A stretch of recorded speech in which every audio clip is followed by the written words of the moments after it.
Well, hello there. It's Liam here, and I'm joined with Jason Simmons and Andrew Brett. We are back for another episode of the Data Breach Playbook. Thank you, gentlemen, for taking the time to join me today. Yeah, great to see you, mate. Not a problem, Liam. Great to see you.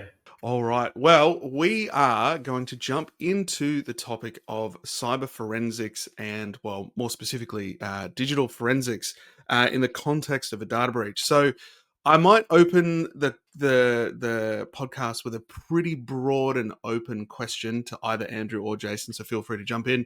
Um, Firstly, what is forensics in the context of a data breach? And does for every data breach that happens, or for every, I guess, cyber incident, if we make it a bit more broad, is cyber forensics or digital forensics required? Yeah, it's a great question. Yeah, thanks, Andrew. Um, Firstly, a disclaimer. All good lawyers start with a disclaimer. I am not a Always. techie, so Yeah. I do not understand digital forensics as an expert in any way. I'm a lawyer that works with some fantastic digital forensic experts, and through my experience engaging some of the best going around on many incidents, the way it works generally is that you engage digital forensics when a particular incident requires a closer investigation of a network or requires assistance with usually some kind of like a ransomware attack where a system is disrupted. And that, as a law firm, because I'm part of a law firm, we draw the line at the advice we give doesn't require us to be in the network or in the system of our clients. Rather, we get an external vendor, which we call digital forensic experts, to investigate what's going on.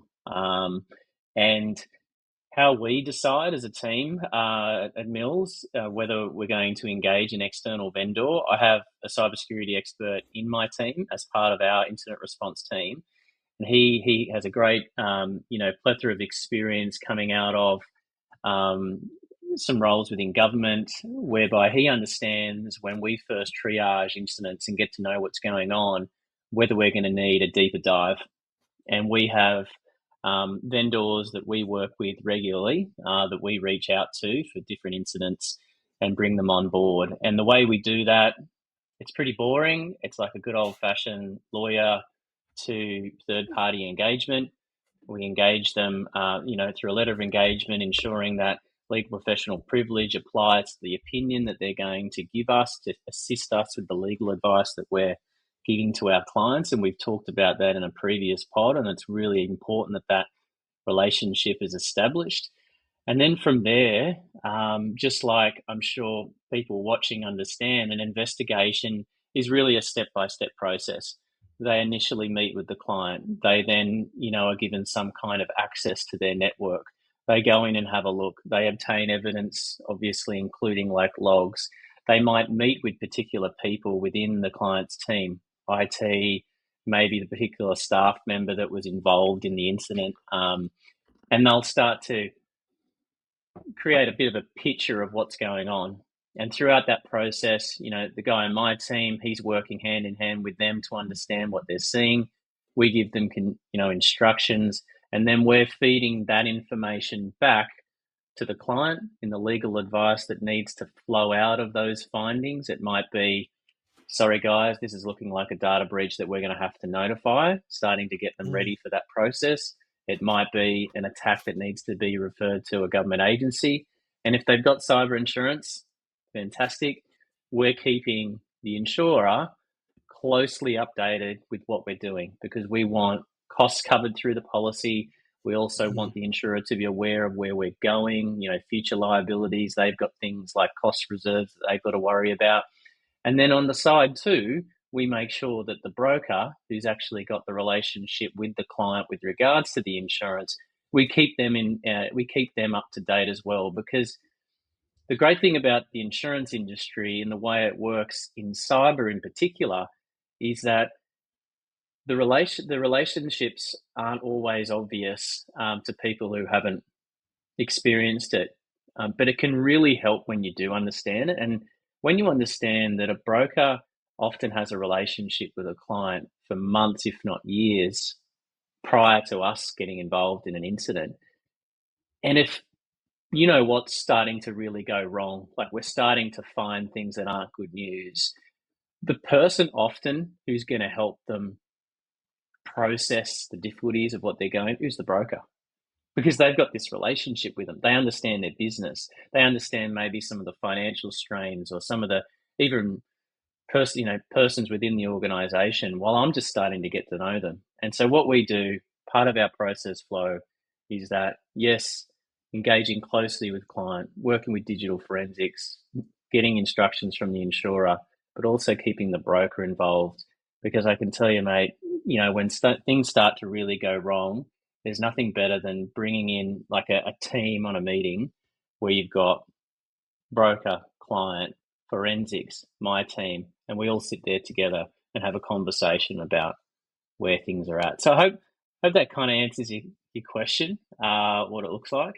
But I thought it was Yeah. important to kind of bring Andrew's role into that, because often it's something that's missed. Mm. I think the big thing, that I can only chime in on is like Jason sort of would attest. I think he would. This is all fantastic when the insurer's picking up the tab, and that's my message to listeners and any watchers is this is all gets a lot. The bit that gets lumped in if you're doing it on your own dime is Yeah. the constant questions that we see is how much is this going to be? How much, and so you're not making a decision based on what's best practice. You're making a decision on what's in the kitty, and it is tough. Some, as we all know, some months you're flush with cash. Some months you sort of putting bread and butter on the table and going, well, this is a good enough meal, and that's just the life of a business owner in Australia. So yeah, I just wanted to put that part in. Is this is what it should look like, but this is what it can look like to a lot of people where they're going, oh, I get what you're saying, Jason. I know that's what we need to do, but I just don't have the finances for that. Such a good point, Not mate, something you can because see. When it's not something you can see, and Jason's and his team say, look, we need to, like you said, we may need to go build a blueprint, and that's, I can't tell you what it is yet. I can't, with a car accident, like I can tell you this is a fender bender or this is, I can see it, but sometimes you have to go create it. So yeah, I just wanted to add that in because it's something to think about. This is what best practice looks like. And that's where cyber insurance really helps, because Jason will attest that he does both insurance and non-insurance work, and he can tell you that the client's reactions is chalk and cheese. yeah, it's really tricky because you get to a point pretty quick in an investigation, literally a day or so, where you start to feel a real tension between, okay, the law requires you to think about these things. To get there, we're going to have to go down this road, and that's going to carry some cost, potentially some significant cost. And it creates a tension about, am I going to comply with the law, potentially or potentially not, because the cost of doing so is too exorbitant to my business? And that's where I think the government understands in the legislation that there needs to be a little bit of wiggle room, right? And that's why when it comes to forensically investigating an incident, the test under the Privacy Act is undertaking a reasonable assessment of whether there's been an eligible data breach. And that's really important to insurers who are struggling with that decision, because it does give them the ability to get advice on where does that reasonableness lie in this situation. So it's not as though any time there's any kind of data breach, you've got to go down this road, because it would be incriminating, small business every day. But on the flip side, it does then create a temptation. I think that's what you're getting at, Andrew, for businesses to stick their head in the sand and say, well, we don't really know. If we just shut them out, get some new passwords, move on, I think we'll be okay, and just see if we get away with it. And it's a real risk. It's a real risk because the regulators find out about incidents in all sorts of ways. I also think it's a risk to your culture and even to yourself, in terms of if you're making a decision as a result of a cyber attack to maybe conduct your business in a way that you wouldn't maybe in other areas. It's almost like we've been comparing cyber a bit to car insurance and car accidents. It's kind of like doing a hit and run. You just can't see it, right? So if you think you've knocked over someone in a back street, no one's around, and you take off because the cost of the insurance claim or the injuries or the criminal action potentially. What if you've had a couple of drinks, i.e., your cybersecurity is not great? Let's take off. But do you know, like, what if the person obviously, they report the incident, maybe they saw what the car looked like, maybe you've been spotted on a camera. You don't know, right? But you're going to run that risk and just see. And so then you've gone from being just an everyday person driving along to now being someone who's doing a hit and run, really. And I feel like in businesses now where you're having these cyber attacks where you might think, oh, it's just a compromise of a mailbox. That's not something I need to worry about. But that mailbox might include a bunch of sensitive stuff that your clients have given you, or maybe access to to some drives that you maybe should have locked down a bit tighter, but you didn't because you're too busy, or it costs a little bit extra through your MSP. Now you've got to make this decision. Are you going to do the right thing here, or are you just going to do the runner and see how you go? And I really hope that organisations start to see that they don't have to be that. There's great insurance out there that's not as expensive as you think. There's a lot of great incident response security people and law firms that can assist. And I think those days are gone where you can sort of use the excuse that how do you get help, or it's too expensive. There's ways. You've got to engage and check yourself with what type of organisation you're running. And that's a great point, Jason. Like, let's ask on the pod. Obviously, no one can answer at the moment, but all the listeners at home, think about it. Like, if you had to go find a digital forensics expert in minutes, let's say minutes, because we'd rather not hours. Not many people are going to ring up their mates and go, "Hey, I've just had a cyber incident. Do you reckon you guys could throw me a digital forensics contact?" So I keep harping on about this saying, it's retainer, incident response retainer solution. That's really what you should be looking at cyber insurance as, and it is to a degree. Jason's doing these every day with these. He talks about the insurer relationships. I talk about Jason's relationships. Jason's got the relationships with all the digital forensics guys. He knows, the quality of the service levels. They've also got standards they're going to adhere to because they've been doing this together. They want to keep working with Jason. So you've almost, it's that, because we've got to go deeper, right? We have to talk to business owners differently. We can't just throw a number at them, and say, this is cyber insurance, you need to buy it. It doesn't work that way.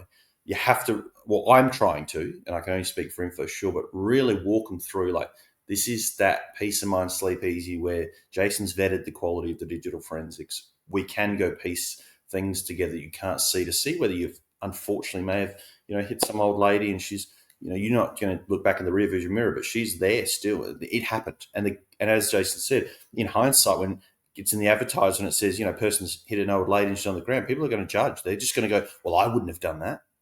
But, so we're talking about, well, I want to keep it on digital forensics, but talking about that, as you said, understanding what has happened and addressing it, being able to address it. And as I said, keeping that quality, we're giving you a peace of mind that the quality is going to be there. It's not going to cost the arm and the leg, or that maybe the preconceived conception is out there. So,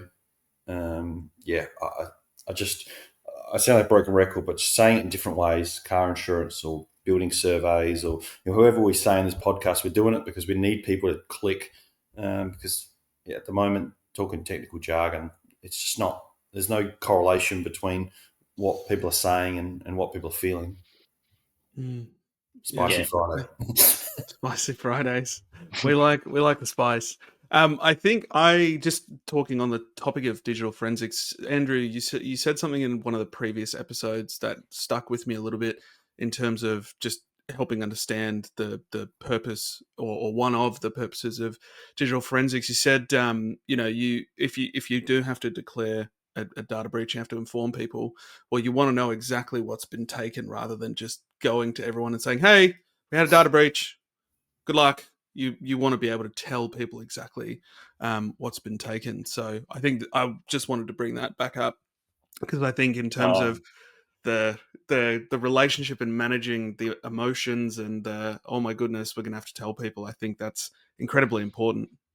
Couldn't agree more, mate. I'll yell that from the rooftops. I have experienced so many times that the difference between a quality notification with appropriate details of what's been compromised, what's the specific information that the individual you are writing to has that's been impacted. Not some generic, oh, hey, your information, which includes the following 27 categories, has potentially been accessed at some point over the last 14 years. We don't have any evidence of anything really, but we're just letting you know. It's, I would argue it's not complying with the Privacy Act, but it's not good enough. Like, forensics becomes, and if I can extend the conversation slightly into the data forensics as well, which can be undertaken by the same company, but also is undertaken by specialist, data forensic firms that we work with. And so then you extend the relationship where we engage again another vendor, but then you've got us, client, digital forensics, data review specialists, and we all work with the same data set. And those review specialists are able to put the data, which can be in terabytes in size, into a platform that's designed specifically to find names, addresses, phone numbers, Medicare cards, passports, licenses, PDFs with all this stuff embedded, photos. It is developing very rapidly, the technology. I'm actually wearing a T-shirt of one of them, and they are really clever at finding the PI that then goes into the notification that goes out to customers. And if you just do a blasé job of, oh, well, we've had the G file potentially accessed, and within that was all this data, and we're just letting you know because you're in our customer list, how do they know if it was just their name, which they don't need to care about, or if it was their passport, Medicare number, TFN, and suddenly we've just seen very recently how criminals are credential stuffing, particular accounts that are really vital to people with information they've probably gotten from another data breach where they are able to get access to their personal information. If they're not aware that they've had that information hacked over here, how are they going to then react when they've got another organization saying, hey, need you to update your stuff because we're seeing criminals using your information from somewhere else? Like, we haven't had our system compromised. It's actually information they've gotten about you. You're probably going to think, oh, well, I haven't really been impacted by anything. So, but you may have received a blasé notification, but it's just gone out of your head because it didn't hit the mark in how it's impacted you. I'll come in with my analogy. Like you said, Jason, it's like a GP or a doctor giving you a mile or like a 1/10 of a diagnosis, and you're there sitting there going, "What?" Like, it's almost worse. Like, you start, and the fact is, some of these companies, as you said, Jason, they're like, "Oh, you may in some of these subcategories, maybe this." Sometimes we've gone to companies with different information. We've changed the name, but we've shopped with them more than once, or we've dealt with them more than once. Like, which one have you lost? Like, I don't know. And as you said, it's more, I won't use names, but some of these incident response, the public ones, you can almost tell, like, they can't make a statement. 2 days later, they make another statement. And then obviously with the way the world is, they're going, wait a minute, those two statements don't match up. You can very much tell that they don't have the information. They're not, I think as you said in a previous episode, that stuck with me a lot, Jason. It really did. Sometimes just because you're under 3 mil, people say I'm okay, but the government might not even be your biggest worry. It might be the commercial element and reputational, and unfortunately, some partnerships fall because others want to dust their hands clean. Sorry, we can't be seen to be working with you because it's going to maybe cross onto us. And that's not a given, right? I think we've got to, might be off topic, but I feel like we're not. I mean, I think there's this messaging, and sometimes by some people that, to sell their cyber products, they're basically like, you are going to be taken out. It's like, we've moved on. Like, incidents aren't an instant death warrant or a death certificate. Like, if it's done correctly, it's kind of like falling off your bike as a kid, right? You didn't just die. Like, yeah, you might have broken an arm, you might have scratched yourself, but if you had the right, you have the right things in place, like, it's sort of like, we're going to get you back. We're going to get you back on the bike. We're going to get you riding again. And this will just be one of the stories you tell the kids in the schoolyard, Whereas I think from my time on the ground, some of these business owners are like, oh, well, from what I'm being told, I'm just going to be going out of business anyway. So, it's probably addressing that thing where, well, no, it's a possibility, because we don't know, and you're never going to, no one in this room is going to say anything's 100%. But, as you said, by putting the things in place, and by being able to go to a client saying, look, Mr. John Citizen, we've lost this mobile number, this email address, specifics, like, watch out for these ones. This is where it's going to get you. And as we were talking about cost, Jason, the cost of having to go get a new passport, or having to go get these things changed, no one's going to do that on a wild goose chase. Like, oh, we may have lost these 27 pieces of generic information. Okay, so do you want me to go replace everything on the whim that you've given me? Or, because if you tell me the 5 or 6 you've lost, I'll go do that. Like, at least you've given me some direction, and then it's almost a level of respect, right? They feel respected a bit, to the, like, okay, you care about what you've lost on me, rather than, as you said, generic this, maybe this, might that. They're going, what the heck is going? How do they take it seriously if you haven't taken it seriously? Yeah, and you can cause harm to people too in that process. So, say you've got a, like, when you're notifying hundreds of people, of course the response, the emotional response received from people when they get the notification varies hugely. From some people can't delete it fast enough, right through to that's just totally send them into a spin. And you don't want to send people, the ones who are going to react really negatively, cause greater harm than you needed to, because you've told them that it might include sensitive information when it doesn't for them. And just to pull back the curtain a little bit, the difference between being able to give just a generic notification to a long list of people to giving specific notifications requires two things: time and money. That's the only difference. Because we've got the people who can do it. We've got the technology to do it. It just takes time and money. Now, I realize the regulations have tight timeframes, but if you have good lawyers helping you, you can deal with those timelines effectively. Either you can get it done in time, or you can get extensions in working alongside the team at the OAIC. They are not the bad guys here. They have a job to do. You can work with them to get notifications done in the timeframes they're happy with. So that's time factor. The second one's money.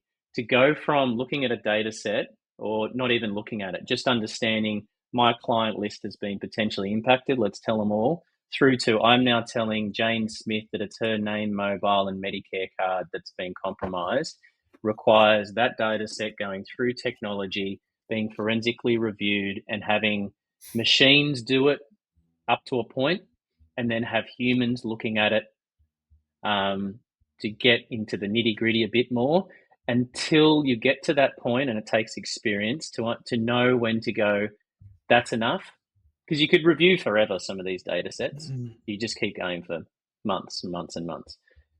You draw a line, you say, look, we have undertaken a reasonable assessment. Here is the best list we can provide, broken up into categories. Like my team, I've got a fantastic lawyer in my team who literally splits up the data set across individuals into categories, where you've got the high sensitive information category 1 people, and there might be only a small number in that. They've unfortunately had IDs, photos, nasty stuff, health info compromised, and we draft a notification for them, which is, as you can probably appreciate, it's a bit more careful. It's specific. it's a bit caring as well. Like, you know, the acknowledgement that this has happened to them is really important. Right through to if you decide to notify a large group who's only had their name, email, and address may be compromised, then for different reasons, you just feel like you want to tell them. You might not even have to, but you decide to. The notification's going to be pretty, dear customer, we've had this incident. Your name, email address has been impacted. Here is some steps you can take to protect yourself from scams. You can go to this website for more information. Here's an email, generic email of the company if you want to contact us. All the best. 99% of the time, you probably won't get a reply from them. But I can tell you, it's not 99 at the other end. You're probably going to get every second person coming back to you going, do I need to replace my Medicare card now? Yeah, yes, you do. Go to this site. It would already be in the notification, but often they need just that little bit more hand holding.